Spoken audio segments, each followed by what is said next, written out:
I started doing comedy, and still now there's like this weird weight where it's like, I really want to write jokes that aren't about things that people typically think that women write about. Like, I think for a long time I was like, I don't want to write about sex, I don't want to write about dating, anything like that, because that's like what people associate female comedy with, like, oh, cesspool commenters of men being like, yeah, women are funny, like whatever. But then it's like, who cares? Prochaine station. Lowkey MTL.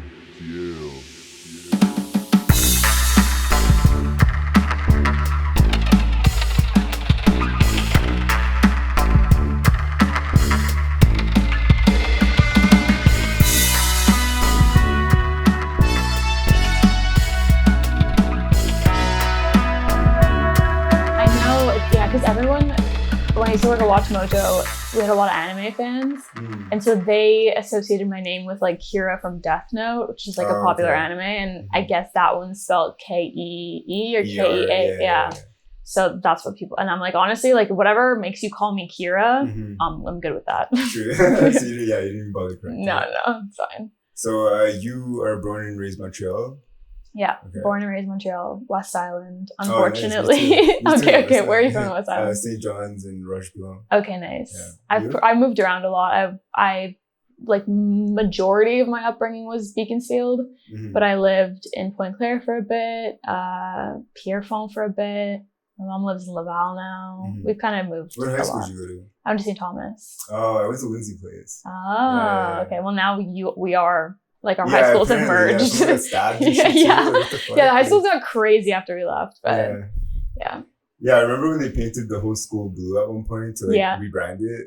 Then someone gets stabbed. Dude, it's crazy. Yeah. Every day I hear a story about something like harsh that's happened in the West Island, and I'm like, I can't believe it. Yeah, it doesn't make sense. It doesnn't make any sense. I feel like it used to be a wholesome place, and now it's like any other part of Montreal. Part of me is like, oh, it's maybe just like the amount of like news clickbaity things that people want to post, and part of me is like, maybe it is getting like crazier. I mean, to be fair, like when I went to St. Thomas, we were next to Felix Leclerc, which we had like a random beef with. I mean, I was not at all involved, but definitely there was a lot of like men in my grade that were like beefing with boys at Felix, and they used to like get into like fistfights every week, and there was like blood and you know. For sure. But they never put that in the news. Involved in that too. For sure. Like there was definitely bad stuff when we were growing up. It just didn't make the news. It's great. How did you like get into comedy and stuff? And is that why you're downtown, or was that? No, I moved downtown like after university, like right after university when I started my first job.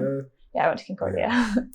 Cool. But yeah, so I was already downtown, but Michelle, well, you'll meet her, but Michelle Forrester and she's like my best friend, and we like reunited when I moved to St. Henry because she used to live in Verdun, and we were like walking on the canal at one point, and just like I was like, oh my god, how are you, blah blah, and we did improv together in high school, and then so we like had some stage time together. We like kind of like got a like feeling for what it was like to be like, you know, the center of attention and performer and being in the arts and stuff. And we loved it.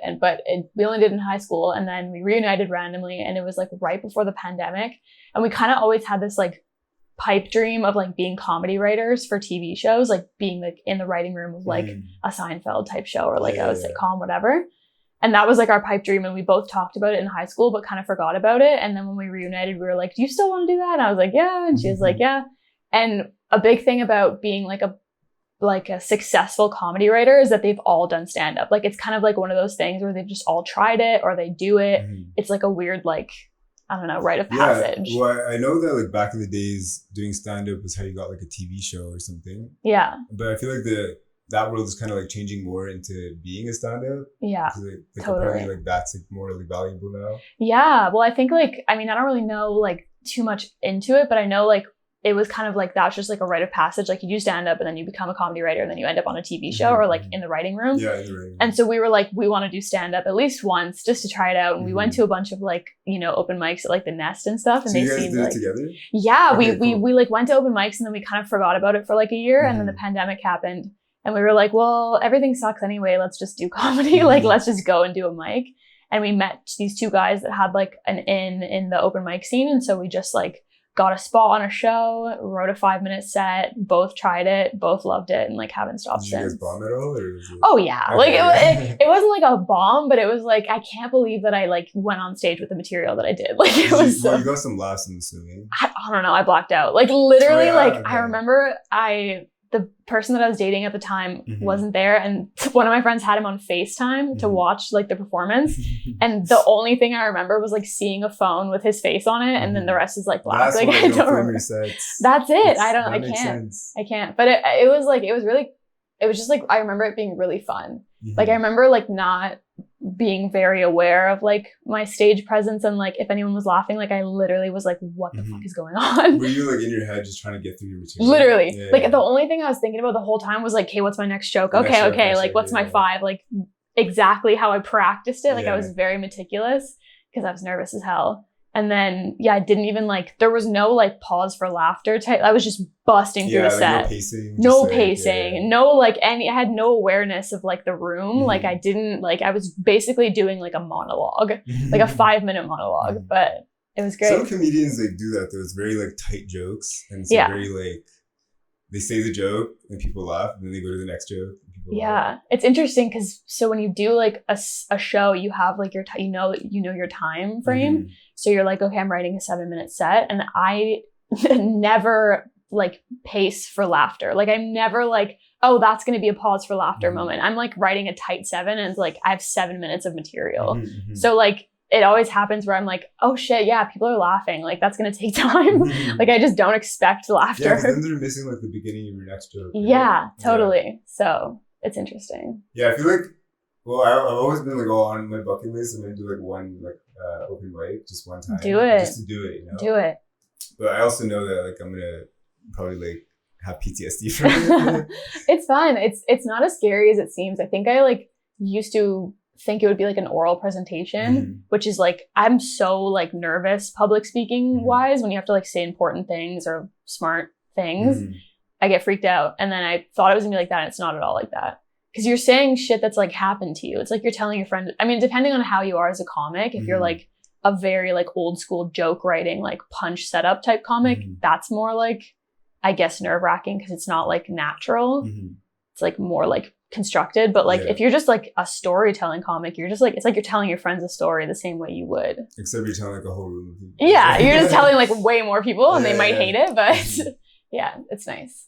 Oh shit, okay. So you and Michelle are like going around and like doing these open mics, and now you have the into the scene. So like, if since then you guys have just been like consistently doing comedy? Yeah, pretty much. I mean, it starts with a 5. Like you start being an open micer, you do 5-minute sets at like Dinky. Is it hard? Like even to get an open mic, you need connections?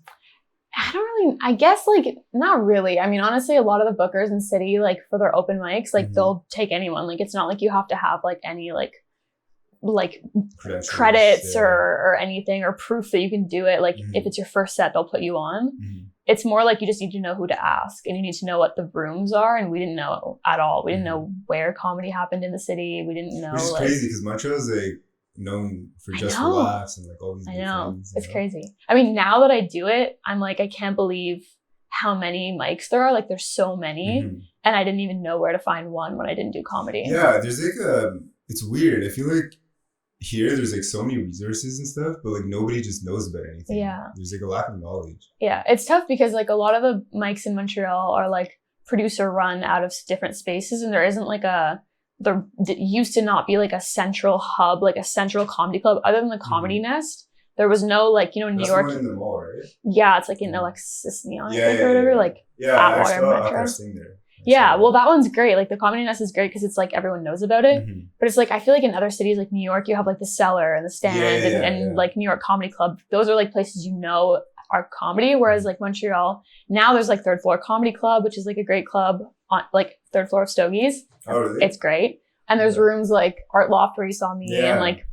That was cool. I've never seen like anything like that before. I was like, what the fuck? Like, what is this thing? Yeah, Art Loft is dope. I love it. Are you testing material there, or is Art Loft the place you go to like when you're like close to finishing a joke? I think Art Loft is like the guy that runs it, Quinn McMorrow. He like calls it like he's like it's a good place to like foster like new talent. Like it's a good place to grow, Mm-hmm. but it's also like not a place where you're like testing new shit and like doing poorly. Like I think Mhm. people that do Art Loft are like quite established or at least like confident in their material, because you're doing like 7 to 10, and then if you're headlining you're doing like 25 and Mhm, more. mhm. Kind of like a hangout and Yeah. a comedy show. But it's nice because I feel like a lot of shows, like especially the Nest, if you're going on a weekend, like Mhm. you're going to see a headliner. Mhm. And there's like some openers, like now they do more openers, but I feel like it used to be like you'd go see that one headliner. Oh, okay. But Art Loft is like you're seeing a bunch of like great comics Mhm. and a headliner. Like you're seeing a lot. And then like other than that in Montreal, like a lot of shows are like producer based out of different venues. So there's like shows at like McKibben's. What There's do you mean by shows. producer based? So like there's different producers in Montreal Mhm. that run shows out of different venues, but it's not like sometimes there's recurring ones. So like McKibben's every Monday and Tuesday, like Ben Cardilli runs a show there Mhm. with Sid. And it's like, that's like their show that happens every Monday, Tuesday. But then like the Kickback, like Alexa, like she has a show called The Kickback, and that used to be at like Montreal Improv, and now it's at a different space. So it's like they're using different spaces, and it's not like I see what you're saying. a stable It's like like an organization. Like venue. they have their name and Yeah, their audience, and they're exactly. just using different venues. like their name and their show name is like the poll, but like Mhm. it doesn't matter where they do it. Right. It kind of moves around. Mhm. So that's like, I guess the thing that's interesting with Montreal is like you can see comedy at like a bunch of different places, not Mhm. necessarily just comedy clubs. Because Right. there's like 3 English comedy clubs. Yeah. There's a lot of French ones. Is that a thing too? Like the language barrier? Well, it's like such a different like scene. Like the French Mhm. scene is like so much more lucrative. Oh, yeah. Like the French scene, yeah, like of course. Yeah, it's yeah. wild. Like Like Sugar Sam. yeah, well, yeah, but like even just like if you're not amateur, but like if you're even just like an open micer in Mhm. French, you can get like $10 a minute once you have like 7 minutes. So you're getting like $70 for a 7-minute set. That's really good. That's like Wow. not heard of in the Yeah, English what the scene. hell? Like That's crazy. it's wild. It's super lucrative, and people like in the French scene like love comedy and want to go see Mhm. comedy. So they have like great But crowds. they also and, have their own like style of comedy. Yeah. It's like not relatable to the rest of the world. yeah, it's super unique. Yeah. Mhm. Yeah. I haven't like ever done French comedy. I don't think I will, but And are you bilingual or are you like West Island bilingual? I'm West Island Okay, bilingual. Yeah. Yeah. Like I'm bilingual, but I'm not funny in French. Yeah, like you could like communicate and understand. But, Yeah. like, yeah. I feel like I'm like I search for words. Yeah, I Yeah. search for words big time, and I have no like personality in French. Yeah. I turn into like a Becherel like Yeah, yeah, robot yeah. where I'm just like je, like it's not. There's no personality. So from Watch Mojo, at that time were you doing comedy too? I started doing comedy while I was at Watch Mojo. So Okay. the last like I'd say the last year of Watch Mojo, I was doing Mhm. comedy, and it was like slowly like Watch Mojo was like I was very busy like at work there, and so I did like a little comedy, like maybe a show a week, Mhm. 2 max, Mhm. and then it slowly was like building up to where I was doing like more and more shows. Like I was doing like 4 to 6 shows a week, and it was just like a lot. Mhm. So prior to comedy, like Yeah. what was your game plan when you were working at Mojo? No clue. Just like, oh, you'd be a TV personality? My game plan was make enough money to pay my rent. Yeah. That was my game plan. I don't know. I worked at Watch Mojo. And that was time consuming, you said? Yeah, it was time What were you consuming. doing there? You were just like I was their social media manager, Mm. video editor, content editor, host. Like I hosted videos on Mhm. TikTok and Instagram and stuff. Mhm. I did RFPs, which is when like, for example, like one cool one that I'm like, but it was cool. But we did this project with Seinfeld, like the TV show. Seinfeld TV like reached out to us and wanted us to introduce Seinfeld to Gen Z like on TikTok, and Mhm. so that's like This an is art. when like Netflix just got them. Literally, yeah. I think it was like Hulu or Netflix or something. Mhm. And we basically like had to do a video, like a TikTok about Seinfeld. And we did this whole like production process of like filming like Gen Z reacts to Seinfeld type Mhm. thing. And then like edited the video, packaged it for them and sent it. And like, that's like what I would do basically. Plus like So regular are social you media. like just you editing all this stuff? Oh wow. Yeah. Yeah. And so that's the same thing I do at Just for Laughs now. Like Mhm. it's basically the same job, but just Mhm. instead of watching like movie-based stuff and TV-based stuff, now it's comedy. Mhm. So I clip like, sets from like famous comics that have been at the festival that Mhm. they go up online. I do like interviews with all the artists at festivals, and edit those, and those go online and stuff like that. So, but like somebody's like holding a camera, right? Yeah, I have a no, it's me. No, I'm a one-man show. No, it's I have a videographer. Very common in like the social media management scene. Like you just have to do everything. Yeah, it is. I do that too. That was my job. It's funny, like when you get hired as a social media manager, they're like, yeah, you're gonna be posting, you're gonna be. They kind of like don't like it's like always above and beyond when you like create too, but every social media manager does it. So it's like funny that it's not like in the job description. Yeah. But yeah, when I started at Just for Laughs, they were like, oh, you're going to be posting and then doing festival coverage. Like you're going to go to the festival, post on like stories that you're there, whatever. And then we started doing interviews. And so I was like, I'll host them. I would love to meet comedians in person. Like that's like selfishly. I was like, selfishly, I just want to meet them. And so then now I interview them. And then I was like, well, I want to edit it because I was there. Like, and we only have like, Just for Laughs has like a really like legit editing like studio and filming studio, but it's more for the French side. And they're more used to like long-term content and like highly like produced content. Whereas like social media is like small, choppy, like in your face type shit. So I was like, I'll just edit it. And then that's it. But you're also interviewing, so you already have like an idea of how you want this to look in the end. So yeah, totally. It would be nice to have editors though, you know? Yeah, it would be nice to have editors with like a social media sensibility. I think like somebody like it sucks because it's hard to like show somebody how you want something to be done. Yeah, totally. It's very like common to just be like, oh, I'll just do it. Yeah. Like, it would take a lot off your plate when you have somebody else edit things for you. Totally, yeah. During the festival, like I'm literally like just not sleeping for like 3 weeks. Like it's bonkers. Like because I'm at the festival like all day, filming the shows, going to the shows, and then before they go on stage, I'm interviewing, and then I'm like editing and getting things up the day of. Like it's crazy. You need to get it out right away too. It's crazy. What's like a cool comic you've met? Oh my god, so many. Well, my favorite comic is Taylor Tomlinson. Oh yeah, she's so good. Yeah, she's so fucking funny. And she's young. This is crazy. I know. It's like Netflix special. Oh my god, it's unbearable. I'm like, oh, she's my age and she's literally amazing. No problem. I think she's like a little bit older than me, which I will take to the grave. But she's so funny. She's so smart. She's so good. She has like didn't she have like a crazy upbringing too? Yeah, she was like super religious. She was like a church comic when she started. Yeah, that was interesting too. Like it's probably why she like got to this level. Totally, she's just smart. She's just good. She has like a really good work ethic. I've heard. But I met her last Just for Laughs Montreal. We have like this Just for Laughs awards show where we give like awards to certain comics for the year, and there was like a mini red carpet. And so I met her on the red carpet for a bit. She was so nice. What are your thoughts on comics now, kind of blowing up on TikTok?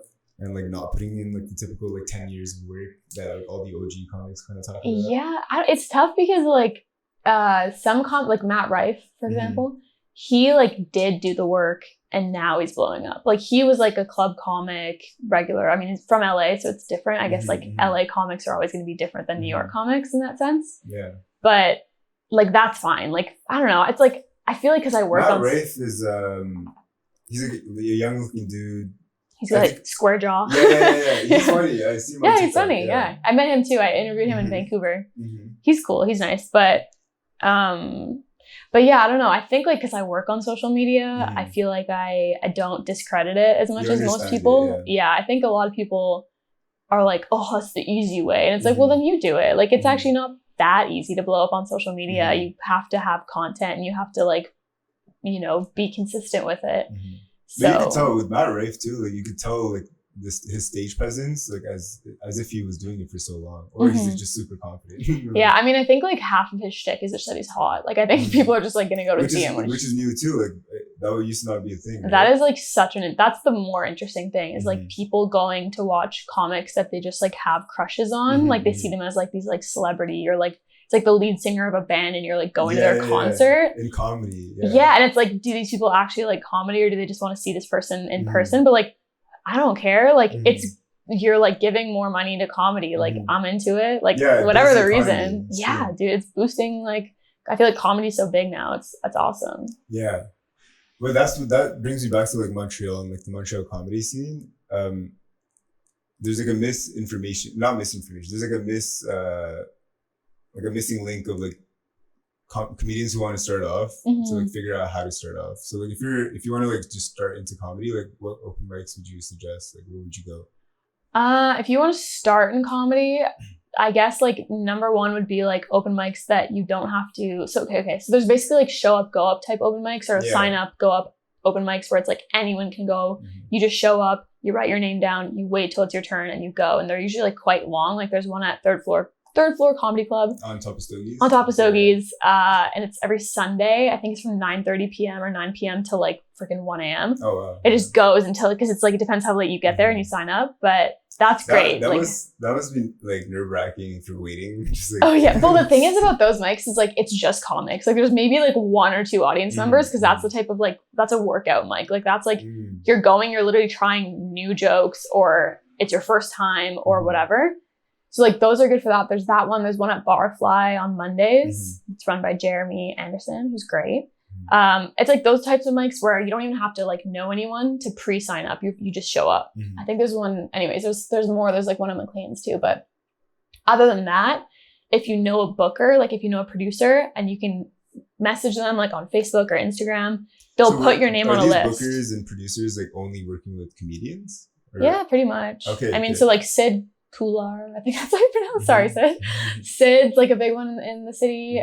He's got mics like at Brass Door on Sundays, and like I said, McKibben. Well, McKibben's more through Ben, but anyways, he's got a lot of mics. And then there's like I'm trying to think for beginners. I mean, third floor, like I would go to the Sunday mic, and then once you do the Sunday mic, if Josh thinks you did well, you can do another show. They have shows on like Tuesdays, Wednesdays, every day. Where else? I don't know. I mean, there's a lot of mics. I haven't done like a 5-minute set in a while. You're in that scene, right? Yeah. So you're aware of all this stuff. But like, it's not like something you can just Google and like figure out open mics. Yeah, well, honestly, like genuinely, if you're like, I really want to do comedy, I don't know where to start, just go to a show and then follow one of the comics on Instagram and DM them and be like, yo, where do we get a spot? Like, we all know, it's like on the spot. I'm like, I don't know. But okay, so the Montreal comedy scene is like, everybody kind of helps each other out kind of thing? Well, that's like the goal. I would hope so. Like I like to think that. And I think a lot of producers are really like into like uplifting comics and helping everyone. But there's obviously some gatekeeping. Like I think that's more when it comes to weekend spots. There can be some gatekeeping, because that's more of like everyone wants them type thing. Yeah. But open mics, no. Like anyone can do an open mic. You can, as long as like there's space. Like you might have to wait a few weeks. Like. Yeah.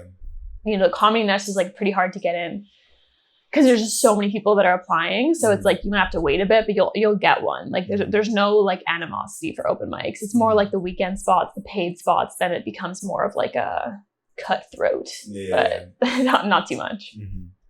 So you said you don't like filming your sets, but how soon can a comedian start filming their sets even when they're doing like open mics or something? Honestly, like just starting out? A lot of comics that I've spoken to said like to just film your stuff like as soon as possible and film it all the time, because that's how you get better. It's just like watching yourself and seeing like how like what your mannerisms look like and how you perform your jokes and your cadence and what you want to fix. Like you can't, because when you're on stage, like yeah, you can be self-aware about what you think you sound like, but you don't know until you watch it back. And like I'm just cringed out by anything I do. Like I'm not trying to watch. Like after I perform, I'm like, I can't even be here. Like I don't want to. My podcast is a nightmare, dude. I'm not trying to watch myself on stage. Like that's like such torture. But it makes sense because you have like an insight of like your facial expressions and all that stuff. Yeah, so I feel like that's huge in comedy. Yeah, it's good, and it's like that's like the thing that like I feel like when you get like a year or two into comedy, you're like, oh, I'm so like.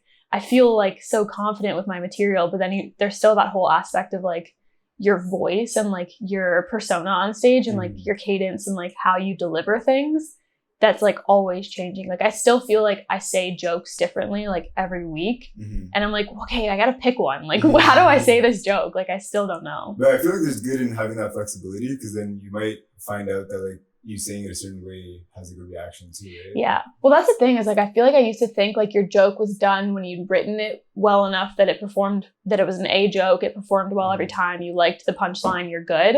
But it's like not even, because once you've written the joke, then there's the whole aspect of how you perform the joke. And sometimes like you perform it in a different way and it hits way harder. And you're like, holy shit, like it's a whole new joke now. Like just because I paused at this time and said this with a different voice. Like, so it's like a joke is like never done, which is like torture. That's cool. But well, like unless you have a Netflix special one day and then you just like no, but not even. Dude, I was talking to, there's this comic called Courtney Gilmore, and she's like a big Canadian comic. And I talked to her, I interviewed her in Toronto, just last Toronto. And she was talking about how she has this like thing that keeps happening to her where anytime she films a special or like she's on, like does like an audio taping for an album, it's like immediately after that's been like taped, packaged, and sent off that she like fixes the joke and makes it better. And she's like, it's torture because it's like you do that joke, it's filmed, and that's like the one time that everyone's going to see it. It's out there, and then you like make it better the next day. Like, that's awful. Yeah. That's why I feel like it's like just for your mental sake, you should just like not look at that. Literally. Like she was saying like old, like jokes are like ex-boyfriends. Like when you're done with them, like you're done with them. Like don't let the toxic ex come back. Like it'll haunt you. Like put it in the graveyard. Like your joke is done. You're done. Speaking of ex-boyfriends, how is it like? How is it like dating while you're doing comedy, or like having somebody come watch your comedy, or like do you ever talk about people you're in a relationship with?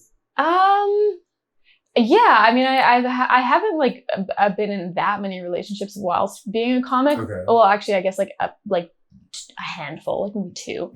And I have like done a few jokes about like current boyfriends or ex-boyfriends, but I feel like they're never like malicious. Like they're just like a factual, like, oh, I was in a relationship and this happened type thing. So they don't really care. Oh, okay. So you never had like problems? No, I never was like, no, I don't think. I mean, I guess I could write stuff, but I kind of just, I'm like, I don't even want to talk about it. Okay, yeah. But it is interesting when you start dating someone and they find out that you do comedy, like immediately they're like, oh, I want to come watch you. And you're like, no. And like, I'm always like, no, hell no. Because like, that's such an imbalance of power. Like, you're coming and watching me literally air out all my dirty laundry. Like I'm saying, I'm telling you so much about me on stage and I know nothing about you. Like that's unfair. So yeah, I don't. So you're not necessarily making up stories? No, I mean, usually everything I say on stage is like pretty much true. So most things are like highly exaggerated. And then like sometimes I lie a little bit because I'm like, yeah, but they're all like coming from like true stories. Yeah. Yeah, totally. They're all coming from truth. So it's like, if someone were to be like upset that I brought something up in a joke, it's like, well, you just shouldn't have done it. So you don't say that you're a comedian right away? No, I never lead with that.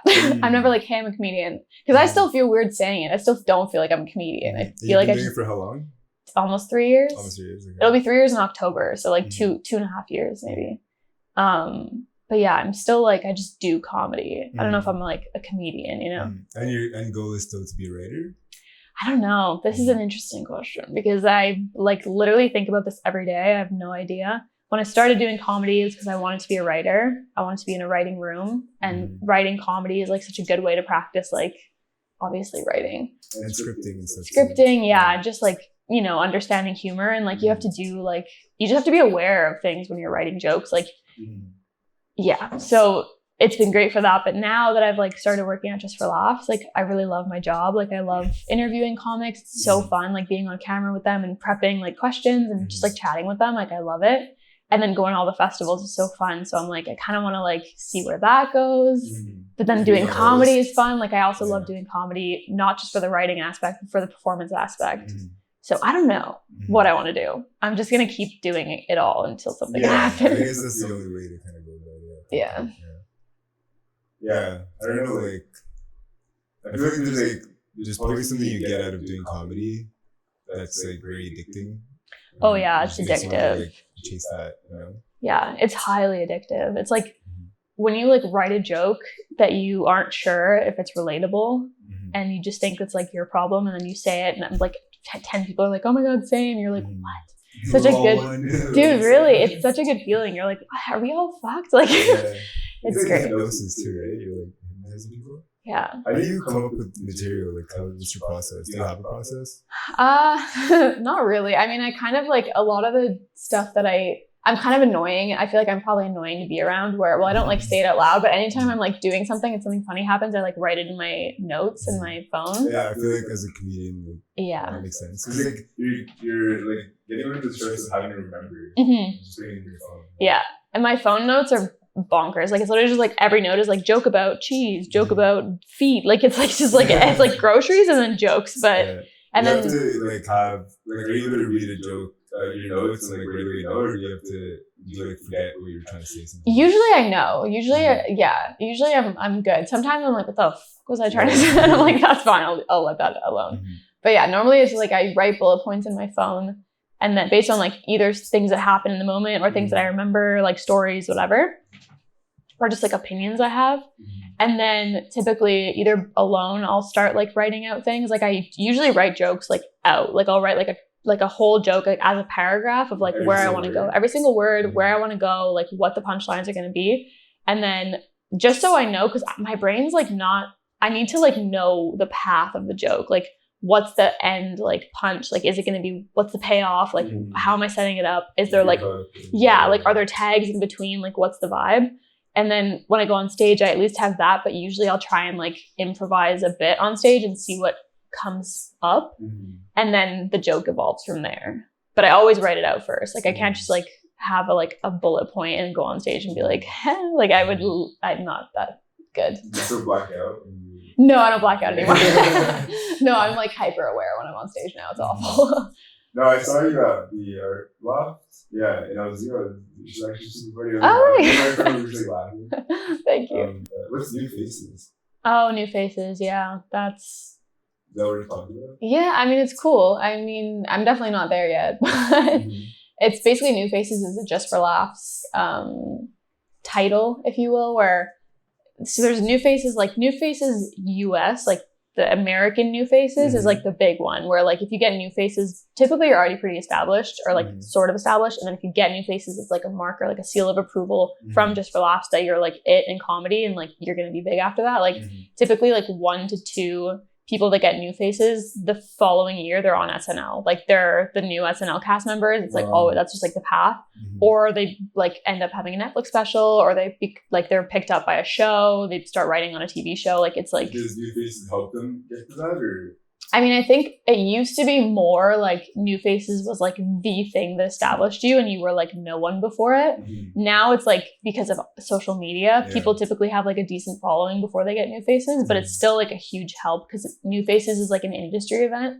So like TV producers from the States and, whatever, people come and watch your New Faces showcase, and then they're literally there and they can like approach you right away and like sign you, like agents and stuff. So, but New Faces of Canada is like the new face, like the up and coming comics Canada. So like somebody from Montreal, Wasim, I'm gonna say his name wrong, but Wasim, everyone knows Wasim. He got it last year and he's great. He's like one of the best comics in Montreal. Yeah, it's kind of like, I don't know if you apply or if your name gets submitted, but there's definitely an audition process. Right. Yeah. And there's like JFL showcases this year.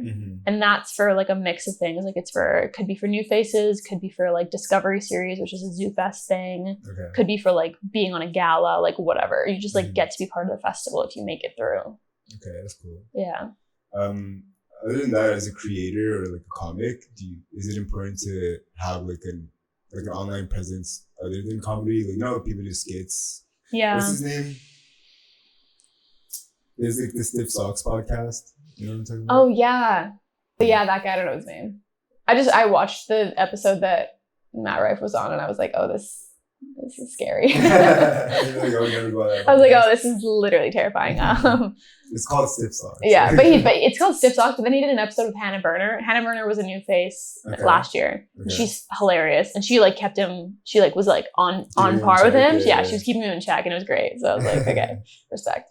But yeah, like that. So why I mentioned him was like he was one of the earlier guys who like blew up with his skits, and then now he's doing like comedy and touring everywhere. Like, he's even going on like bigger podcasts and stuff. Yeah, it is interesting. There are podcast people that tour. Right. Yeah. So that's what that was the question I had is like, is it important to have a podcast as a comedian or like have like an online presence like that where you're doing skits and stuff, or can you just like hone into like just comedy and just put up comedy skits online? Yeah. I mean, I definitely think it's like helpful. Like I think now it's like it just depends like how fast you want to grow. Like I feel like how much time you have and like that's it. Yeah, exactly. Like if comedy's your whole life, like your job, like you should for sure be online because like you need to like accelerate your success if that's like your entire income and your entire life and like your passion. Like I feel like if you're like a professional comedian nowadays, you need to have an online presence. Like it's like, I don't know, I just feel like any comic that's like actively touring and trying to sell out arenas you can't just do it by being like a club comic anymore. Like you you gotta go around because like you gotta market yourself. Like you gotta sell tickets somehow, and it's like so much easier to sell things out if you have like a following already. Yeah, it's huge. Like just having an audience is huge. Yeah, it's huge. I feel like a lot of comics are like cringed out by online stuff, like especially like the OGs, like a lot of older comics, like, you know, the club comics, like they're kind of like, I don't want to post clips, like especially because you don't want to like burn your material, you don't want to post all of your jokes online, so people post like crowd work, but people think crowd work is cringy and it's not, you know, real comedy, and there's all these like depends on how it's edited though. Yeah, I think it depends on whether or not you're funny. Like crowd work isn't like comedy if you're not making it into a joke. Like if you're just like talking to the crowd, like you're a fun host, but you're not a comic. But then some comics like are so quick on their feet. I'm like, that's awesome. Like that's comedy for sure. Yeah, like Andrew Schultz is really good with crowd work. Yeah, like Mark Norman's great crowd work. Like just the way Mark Norman talks. like listen, sometimes they say sometimes they say things I wouldn't say, but great on their toes, you know. What do you mean by that? Things that you wouldn't say? Well, I don't know. Sometimes they attack audience members, and I'm like, I don't think I would do that. But you know, sometimes audience members need to be kept in check. So, as a female comic, do you feel like a responsibility in any way? In comedy, like to like say, to like share stuff or whatever. I mean, I definitely think like there's a huge, like, I feel a huge difference between male comics and female comics when it comes to like crowd work and stuff like that, where it's like a male comic could literally like Bill Burr the audience and like go up and just be like, fuck all you, and like the audience would be like, yeah, you know, they'd be like, yeah, you like kill me. And then if a woman went up and was like, fuck you, they'd be like, you're a bitch. Like it's like that's such a different like, yeah, I think it's like you just seem like an angry, bitchy woman if you attack an audience, whereas if you're a guy that attacks an audience, you're just like a legend. And so I never noticed that. That's like a bit shitty. But I also like, that's just not my character at all. Like I just like never want to attack an audience because they paid to be there. I'm like, you're chill. Unless they're mean to me, which they never typically are. Unless that's what they want. You know? Yeah, but then it's like, go somewhere else. Like this is a weird kink of yours. You're just like apologizing. I always apologize to the audience every time. But yeah, no, other than that, like I don't really, I do think there's like a weight. I feel like when I started doing comedy and still now, there's like this weird weight where it's like, I really want to write jokes that aren't about things that people typically think that women write about. But then it's like, who cares? Like, I think for a long time I was like, I don't want to write about sex. I don't want to write about dating. I don't want to write about anything like that because that's like what people associate female comedy with. Like, like it's too easy to do that? Well, it's more just like people are so like, they criticize women on like with female comics, like especially like cesspool commenters of men being like, oh, women are funny, like whatever. Their number one thing is they say is like, oh, women always talk about dating and women always talk about sex and they're crude and stuff. And like, so I was like, okay, I want to write about other things because like women are vast human, like there's so much more that, you know, women have interest in. So I was like, I'll write about other things. But, you know, men talk about dating and sex and they don't get flack for it or whatever. So I was like, fuck it, I'm just gonna write about whatever I want. And if you have a smart way of approaching a subject, you can write about anything. So yeah, and it's fine. Like you said, if you're funny at the end of the day. Yeah. Like who cares? Like everyone dates, everyone has sex, like as well, unless you don't, but it's okay. But you know, so people like that stuff because it's relatable. So it's fine if you want to write about that. I think I used to be like, I'm not writing about that. I'm writing about other things. I'm going to find other interests, other whatever. And now I'm like, whatever. I just write about what I want to write about. I feel like focusing on like just making a good product at the end of the day. Is always going to be good. Yeah, totally. What else do you have like coming up for you now? Like, do you have any shows you're gonna do besides like Just for Laughs related stuff? Yeah, well, I'm doing a Just for Laughs showcase in May, which should be cool. Should be stressful.